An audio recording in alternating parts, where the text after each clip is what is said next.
Amis généalogistes, bonjour.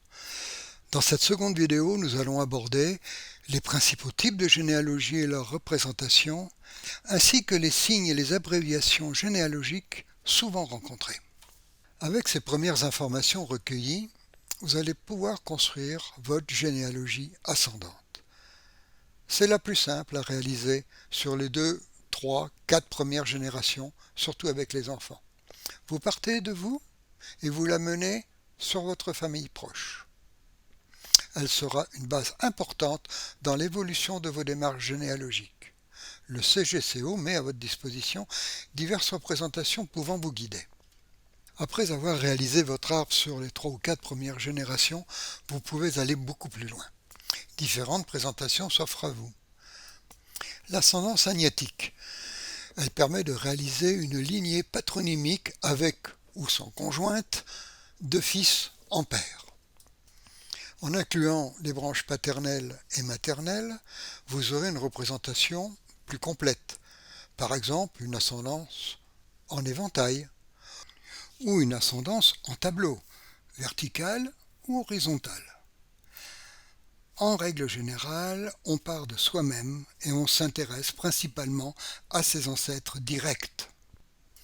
Quand vous serez bien avancé sur vos ascendants directs, vous chercherez ensuite à retrouver les frères, les sœurs de vos ancêtres et tous leurs descendants. C'est la généalogie descendante. Elle a sa propre représentation et les arbres sont différents. On part d'un ancêtre connu le plus lointain possible et on recherche tous ses enfants. Vous pourrez ainsi réaliser un arbre descendant patronymique, c'est-à-dire hors mariage des filles, mais également un arbre descendant complet avec tous les descendants. C'est ce qu'on utilise souvent pour générer les cousinades sur les 2, 3, 4 premières générations.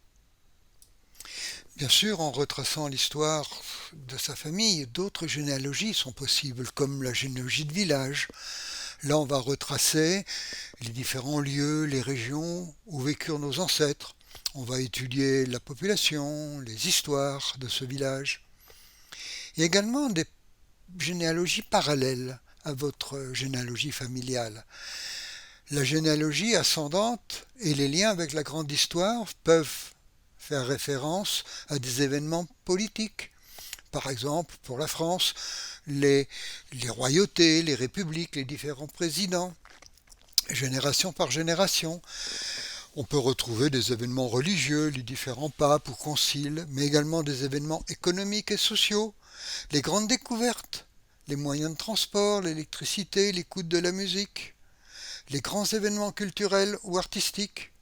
Ces généalogies permettent à l'enfant de mieux situer l'époque où et comment vivaient ses arrière-grands-parents. Pour gagner du temps à la prise de notes et à la rédaction de certains documents anciens, un ensemble de signes, d'abréviations, de termes généalogiques est utilisé. Vous trouverez sur notre site, dans les annexes, divers documents regroupant les plus utilisés. Par exemple, pour les actes, les symboles de naissance, symboles de mariage, symboles de décès, les métiers, laboureur, manœuvrier, marchand.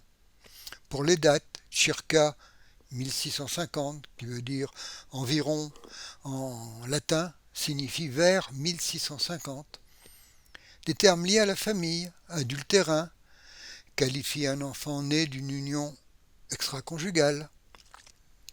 Consanguin, deux enfants issus d'un même père mais de mères différentes sont dits frères ou sœurs consanguins. Agnatique, côté homme, cognatique, côté femme, qualifie des généalogies patronymiques directes. Dans les actes anciens, des abréviations spécifiques sont étudiées en paléographie, écriture ancienne. On retrouve également des abréviations dans la période républicaine, de 1793 à 1806. Dans ce petit tableau, vous avez les mois républicains et leurs abréviations. J'attire votre attention sur les registres paroissiaux. Dans le calendrier romain, l'année commençait le 1er mars et n'avait que 10 mois. Donc septembre était le 7e mois, décembre, le 10e mois. Donc le mois libellé par un 8 ne veut pas dire le mois d'août, mais le mois d'octobre. Donc redoublez bien d'attention à la lecture de ces dates.